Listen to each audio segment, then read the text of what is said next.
একটা ব্যাপার ইদানিংকালে আমাদের প্রচুরে এসেছে, জনৈক জেলাশাসক শঙ্করপাড় গ্রাম পঞ্চায়েতে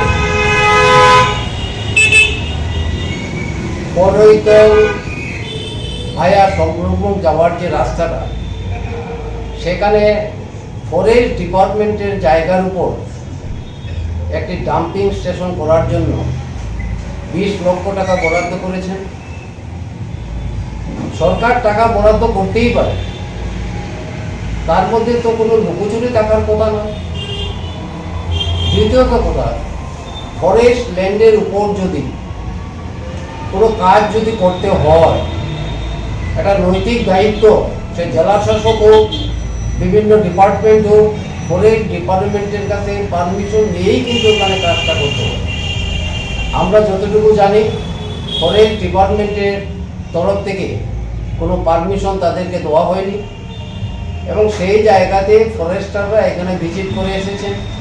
ওনারা দেখেছেন এখানে প্রচুর সংখ্যক গাছ এখানে কেটে ফেলা দেওয়া হয়েছে, যা পরিবেশের জন্য অত্যন্ত ক্ষতিকারক। দ্বিতীয়ত কথা হলো, ফরেস্ট ডিপার্টমেন্ট ওই এরিয়াতে ভিজিট করেছেন। ভিজিট করে যখন দেখছেন এখানে রাঘব বোয়ালরা জড়িত, একটা শাসক দলের একটা বিশেষ গোষ্ঠীকে শেল্টার দেওয়ার জন্য ওনারা মুখ খুলছেন না। এটা অত্যন্ত পরিতাপের ব্যাপার। আইন কিন্তু তার নিজস্ব গতিতে চলবে,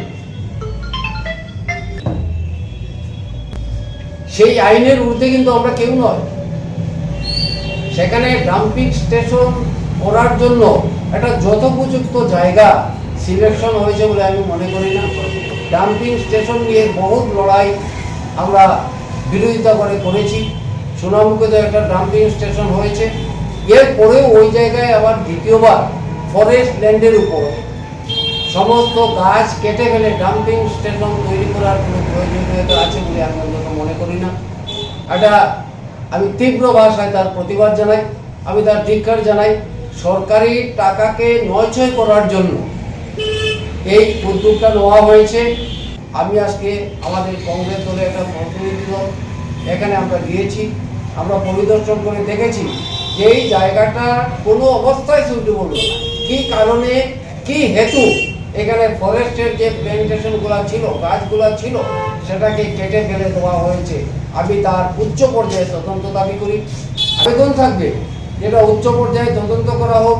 কনস্ট্রাকটিভ কাজে, উন্নয়নমূলক কাজে সরকারের পাশে কংগ্রেস দল সর্বদা আছে, কিন্তু তার মানে এই নয় সরকারি অর্থ নয়ছয় করে লুটোপুটে খাবে, আমরা নীরব দর্শকের ভূমিকা পালন করব, এটা কোনো দিন হবে না। আমরা এটার উচ্চ পর্যায়ে তদন্ত চাই, আমরা তার তীব্র প্রতিবাদ করি। অবিলম্বে ফরেস্ট ডিপার্টমেন্টের তরফ থেকে যে গাছগুলা কেটে ফেলা হয়েছে তার পেনাল্টি নির্ধারণ করা হোক। যারা ঠিকাদাররা, যারা গোপনে কাজ করছেন, তাদের কাছ থেকে সেই অর্থ আদায় করা হোক, নতুবা বন দপ্তর, ত্রিপুরা সিভিল অ্যাডমিনিস্ট্রেশনের কাছ থেকে সেই অর্থ আদায় করে সরকারের তহবিলে সেটা জমা করা হোক।